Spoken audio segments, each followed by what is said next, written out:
Hello everyone, আমার এটা নতুন ইউটিউব চ্যানেল। এখানে আমি ক্লাস 9 এবং ক্লাস 8, ক্লাস 10, ক্লাস 11, 12 এবং বিকম জেনারেল এবং অনার্সের সমস্ত বিষয়ের উপর 5 নম্বর, 4 নম্বর, তারপর 3 নম্বর, 2, 1 এইসব মানের প্রশ্ন আলোচনা করব এবং কিছু অঙ্ক আলোচনা করব যেগুলি পরীক্ষায় একদম শিওর আসার মতো।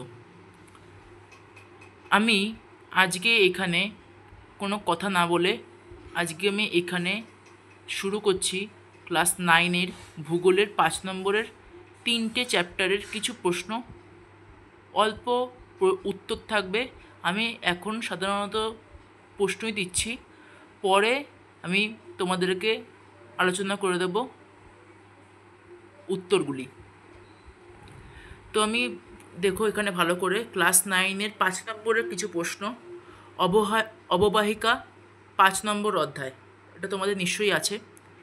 এখান থেকে দেখো, অববাহিকা ও ক্ষয়িভবনের মধ্যে পার্থক্য। এটা একটা মোস্ট গুরুত্বপূর্ণ, ঠিক আছে? এটা প্রায় প্রত্যেকবার এসেছে ক্লাস 9-এ, এবারও আসবে।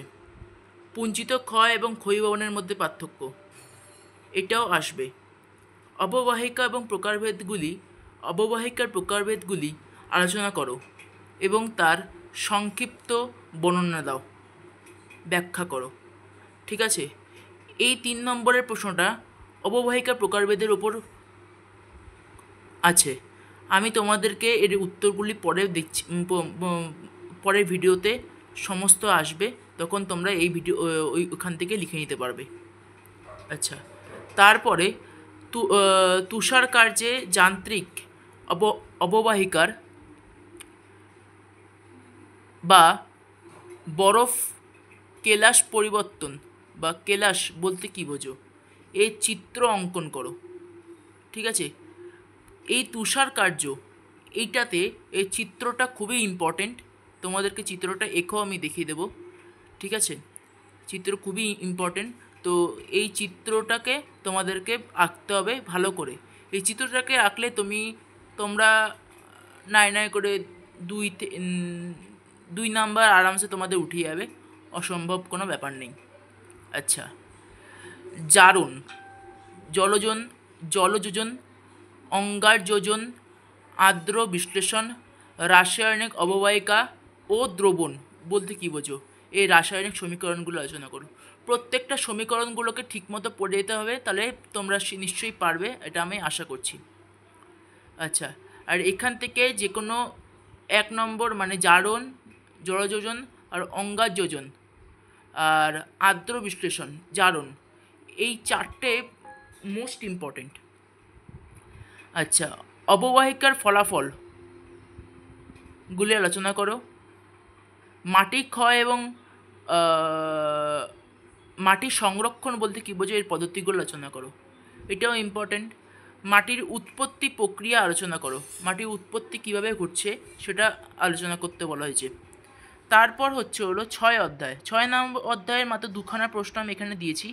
আমি মনে করছি 2খানা প্রশ্ন পড়লে একদম তোমরা নিঃসন্দেহে 2খানা প্রশ্ন পড়ে যাও, তোমাদের যে কোনো স্কুলের এই পরীক্ষার এই প্রশ্নগুলি দেবে।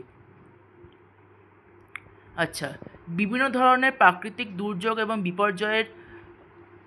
বিপর্যয়গুলো আলোচনা করো। নিম্নে এই প্রশ্নগুলির পয়েন্ট অনুসারে তোমাকে ব্যাখ্যা করতে হবে, ঠিক আছে? সব কটা পড়তে হবে না, আমি তোমাদেরকে যেটা বলছি সেটা।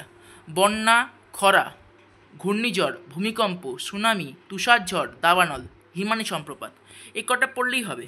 মিনিমাম ওরা 4টে দেয়, 4টের মধ্যে তোমাদেরকে করতে বলে।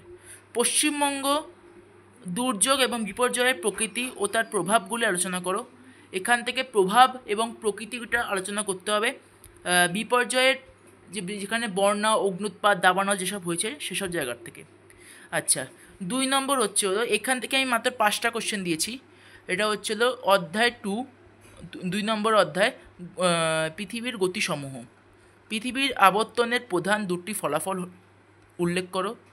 পৃথিবীতে ঋতু পরিবর্তন কিভাবে হয়, এটাই লাগবে, এছাড়া আর কিছু লাগবে না। কেমনভাবে হয়, কিসে হয়, এইসব কিছু লাগবে না, কিভাবে হয় এটা খুব ইম্পর্টেন্ট। এটার মধ্যে লিখতে হবে কেমন করে হয়। চিত্র এঁকে অপসুর এবং অনুসুর অবস্থান বলতে কী বোঝো, এই অবস্থানের ফলাফলগুলি আলোচনা করো। চিত্রটা সমস্তটা আঁকতে হবে, এঁকে অপসুর এবং অনুসুরের একটা ফলাফল দেওয়া হবে, ওই ফলাফলটা লিখতে হবে এবং এর অবস্থানটা উল্লেখ করতে হবে। আবর্তনের প্রভাবে দিন ও রাত্রি কীভাবে ঘটে, চিত্র এঁকে বোঝাও। এটাও খুব ইম্পর্টেন্ট। আর লাস্ট কোশ্চেন হলো কর্কট ও মকর সংক্রান্তিতে পৃথিবীতে দিন ও রাত্রির দৈর্ঘ্য অবস্থান করো। এই হলো 2 অধ্যায় থেকে 5টা কোশ্চেন,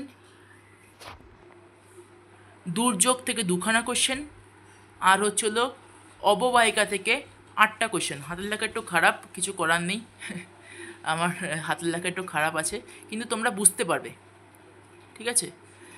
এখানে আমি মনে করছি যে এই প্রশ্নগুলোর উত্তর করলে তোমরা একদম মিনিমাম যেহেতু বেস্ট অফার হচ্ছে এইটা, আর একটা আছে ভারতের কি একটা সম্পদ বলে, ওটার প্রশ্ন আমি তৈরি করছি, প্রশ্ন তৈরি করে তোমাদেরকে পাঠাবো, অবশ্যই পাঠাবো।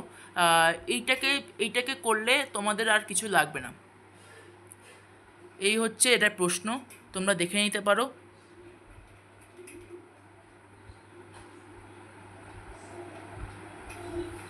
পরের ভিডিওতে